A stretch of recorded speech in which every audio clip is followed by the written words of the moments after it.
está por todas partes desde hace ya varios años. Los divulgadores científicos hablan de esta idea del cerebro de Boltzmann y se ha convertido en una especie de mantra en las discusiones producidas en los límites del conocimiento. La idea se construye a partir del llamado teorema de recurrencia de Poincaré, una prueba matemática que plantea que si transcurriese suficiente tiempo en un sistema, llamémosle un plato con un hielo derretido adentro, para usar el ejemplo más común en la divulgación científica que podemos ver en una serie de libros, artículos, etc., en un momento dado vas a poder visualizar cómo esa agua derretida se transforma en un cubito de hielo. Para estos efectos, parece matemáticamente posible que transcurriendo un tiempo irrisoriamente largo, eso sí, el cubito de hielo va a aparecer del agua puesta en la caja. Y esto ya sería respaldado con el hecho de que la naturaleza de la segunda ley de la termodinámica es estadística, y por lo tanto subsistiría una pequeñísima probabilidad de que pueda quebrarse. Ahora viene entonces la formulación siniestra. Por esas tremendas casualidades, sería posible que se haya formado en una sopa cósmica infinita un solo cerebro, y que ese cerebro se encuentre estructurado de tal forma que le haga pensar que vive una realidad física, realidad que sería nuestro propio universo material, con todo lo que hay en él, incluyendo a nosotros mismos con nuestros propios cerebros. Seríamos entonces cada uno de nosotros el pensamiento de un cerebro nacido por casualidad en una sopa cósmica infinita. Todo lo que vivimos y pensamos sería una ilusión. Viviríamos en la simulación del llamado cerebro de Boltzmann. Dicho de otra manera, que todo lo que conocemos no es más que una ilusión producto de una fluctuación de partículas en el espacio, una fluctuación que dio origen a una conciencia que ahora imagina al universo. Sin embargo, esta aterradora locura, que a más de alguno le puede generar una espantosa crisis existencial, es refutable. Bienvenidos a un nuevo capítulo de Neurociencia Atomista.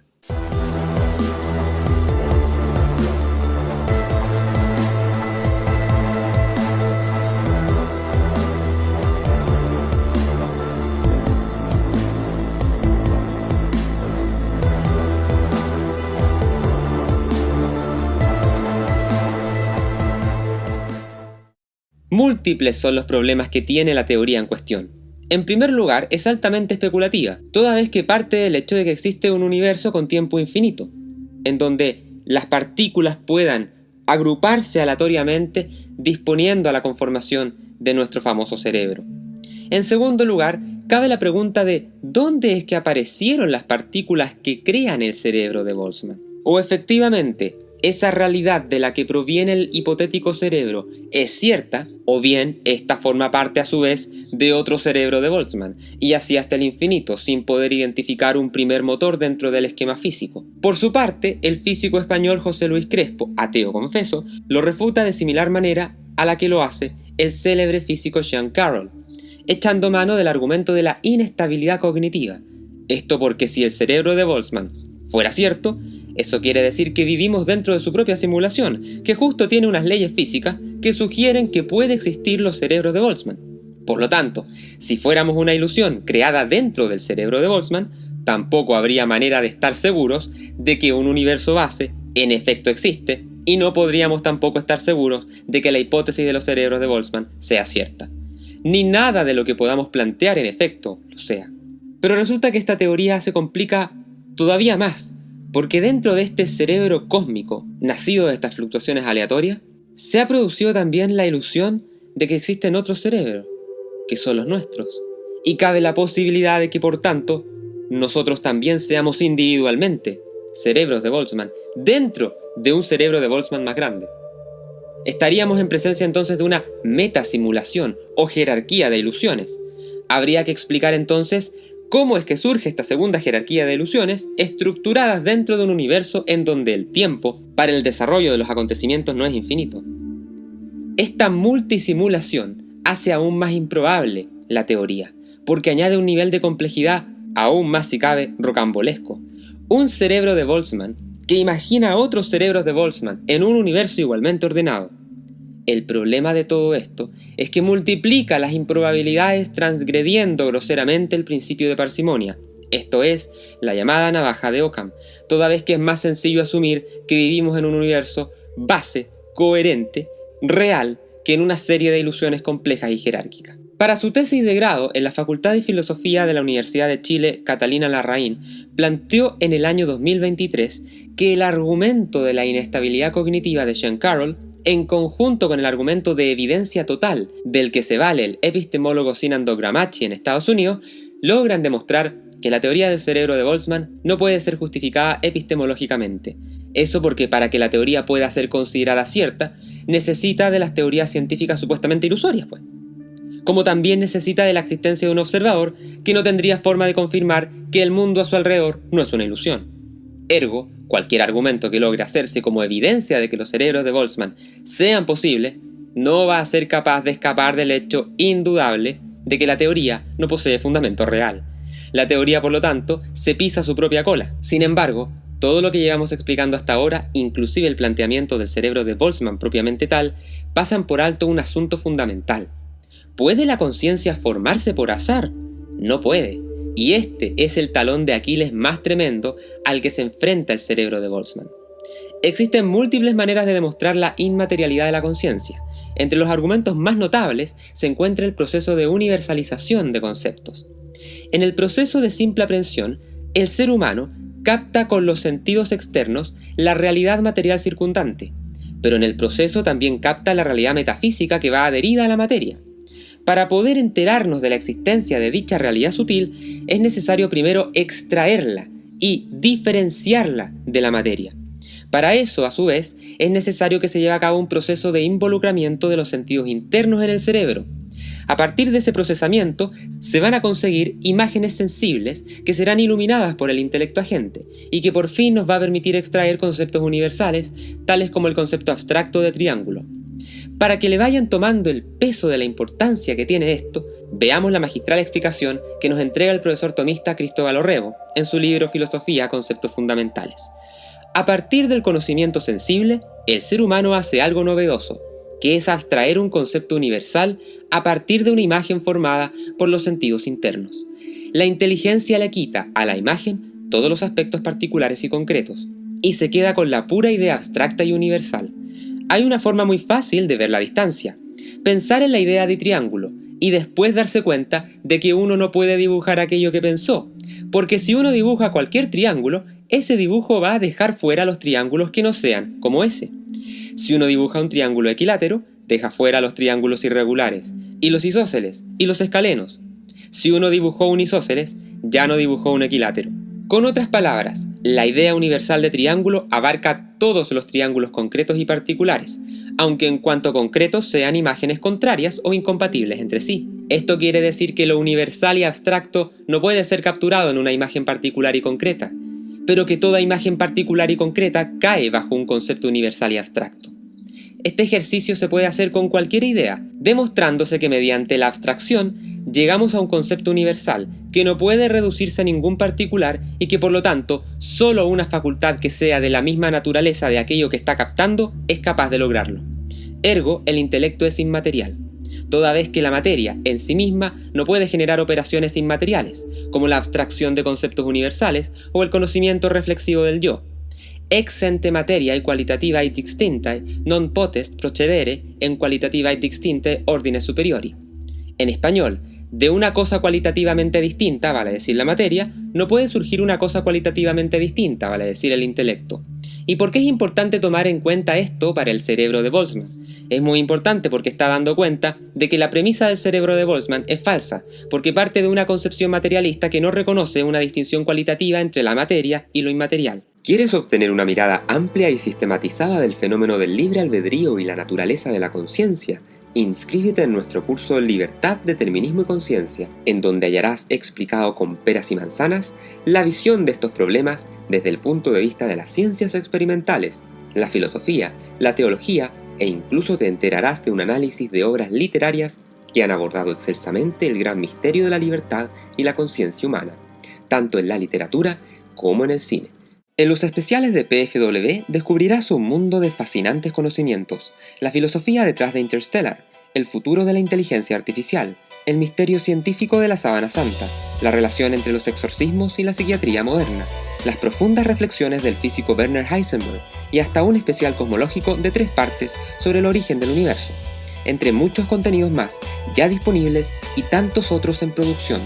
Accede a todos nuestros especiales haciéndote miembro de este canal por tan solo $3 mensuales aproximadamente y sumérgete en los contenidos exclusivos de Patagonia Free Web. PFW, nos une la ciencia, nos apasiona el conocimiento. Y ahora tu membresía en el canal incluye también acceso a todas las clases de nuestro nuevo curso Neurociencia Atomista. Sumérgete por los grandes misterios de la ciencia, la filosofía y la teología de nuestro tiempo. Adéntrate por los más altos confines de la conciencia humana para tratar de arrojar luces a la naturaleza de la conciencia, el lenguaje y la abstracción. Conoce más detalles en los enlaces ubicados en la descripción de este video. La conciencia no puede surgir de las fluctuaciones aleatorias de materia, porque la conciencia no es materia. Pretender explicar el intelecto reduciéndolo a meras combinaciones materiales, ignorando que la materia no tiene la capacidad intrínseca de producir facultades que la trascienden, es una trampa ontológica. Viéndose acorralados por esta realidad entonces, aquellos partidarios del cerebro de Boltzmann podrían intentar retrotraerse y escapar a las teorías que son más clásicas de las simulaciones, como los tantos casos de escepticismo radical postulados por la filosofía contemporánea o incluso más vieja, y entonces plantear que podríamos de todos modos estar viviendo en una simulación y que no podemos confiar en nuestro sentido. En otras palabras, volvamos a la Matrix. Una respuesta contra estos planteamientos proviene del filósofo del siglo XX David Lewis, que se conoce en inglés como el Incredulous Stare, vale decir, mirada incrédula, que podríamos reducirlo a un simple gesto como este. Esto porque muchos rechazan la fiabilidad de los sentidos con escepticismo inicial, pero al mismo tiempo no suelen presentar una explicación alternativa, ni demostrar convincentemente que nuestros sentidos son inadecuados para conocer la realidad. En semejante lógica, cuando Samuel Johnson escuchó que Berkeley argumentaba que lo que consideramos el mundo externo es solo una colección de percepciones en nuestras mentes y que no podemos probar la existencia de objetos materiales fuera de estas percepciones, cuando Johnson escuchó eso, fue y dijo, lo refuto así, acto seguido pateó una piedra. Lo que estaba diciendo era que el sentido común no debe dejarse de lado, pero además que no hacía falta una teoría compleja para refutar el idealismo. Eso porque la experiencia inmediata y práctica sería prueba suficiente de que los objetos existen fuera de nuestras mentes. Sin embargo, no tenemos por qué acudir a la historia contemporánea ni moderna para encontrar argumentos de esta índole para poder defender los sentidos. El propio Santo Tomás, en sus comentarios sobre la física de Aristóteles, cuando el griego decía que existían ciertos principios que no deben ser cuestionados, como la idea de que la naturaleza existe, el Aquinate apuntó a un asunto crucial, y consiste en que desear demostrar lo obvio a través de lo que no es obvio es la marca del hombre que no puede juzgar entre lo que es conocido en sí mismo de lo que no es conocido en sí mismo. Y de esto se sigue que si tú no comienzas afirmando una cosa con algo que es obvio, jamás vas a poder probar algo con claridad.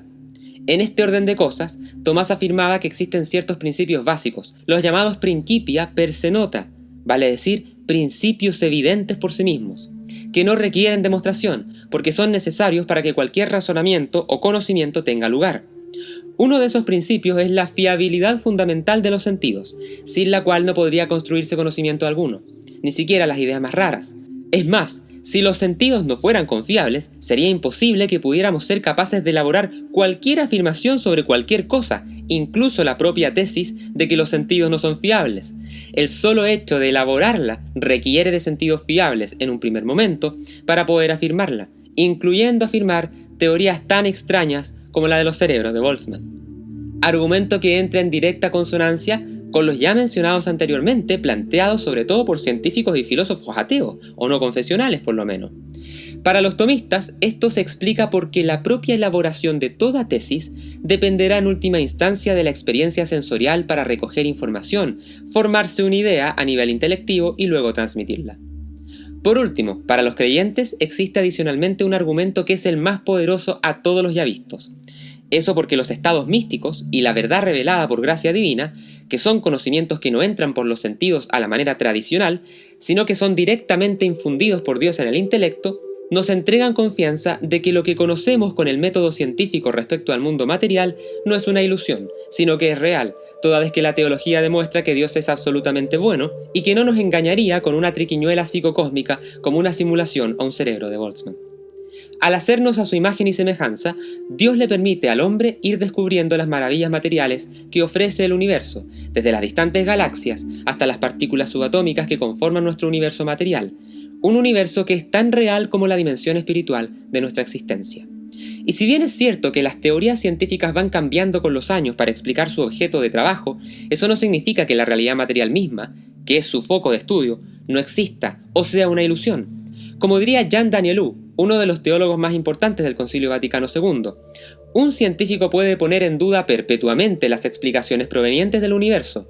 Sin embargo, esto no significa que ponga en duda el universo mismo. Podrá poner en duda la interpretación sobre las relaciones existentes entre la Luna, la Tierra y el Sol, pero no pondrá en discusión la existencia misma de la Luna, la Tierra y el Sol. Las dudas se dan sobre las interpretaciones de la realidad material, no sobre la realidad material misma. Porque más allá de los paradigmas científicos de los que habla el filósofo de la ciencia Thomas Kuhn, cabe en la ciencia misma también una continuidad que hace a las siguientes generaciones de científicos siempre poder pararse sobre los hombros de gigantes. Así las cosas, como bien dice el profesor Martino de Carli, el descubrimiento de que la Tierra es redonda o el descubrimiento del átomo siguen siendo verdaderos, porque la ciencia, frente a una realidad inteligible, nos proporciona un conocimiento auténtico de la misma. Perfectible y verdadero son aspectos compatibles del conocimiento científico. Perfectible no significa falso.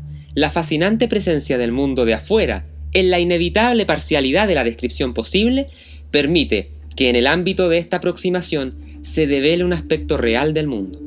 En el momento de la edición de este capítulo, un miembro del canal me hizo saber de otros posibles argumentos que, aplicados al caso del cerebro de Boltzmann, podrían destruir también desde la raíz a la hipótesis, que dice en relación con la naturaleza de los sistemas ideales y la consideración de la tercera ley de la termodinámica.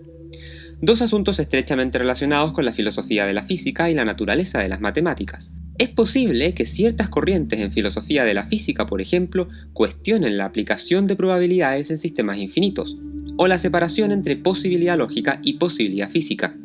Asuntos que no solo podrían hacer improbables los cerebros de Boltzmann, sino que potencialmente irrelevantes o imposibles en cualquier universo físicamente coherente. Adicionalmente, el teorema de los monos infinitos, desbancado por un equipo de matemáticos de la Universidad Tecnológica de Sydney este 2024, podría tener algo que decir también con respecto al planteamiento de los cerebros de Boltzmann. Si quieres saber más de este último asunto, te invitamos a mirar nuestro capítulo sobre la biblioteca infinita de Borges, que verás en las pantallas finales. Sin duda que se trata de asuntos que debieran de despertar el interés de filósofos, cosmólogos, físicos y matemáticos en los próximos años.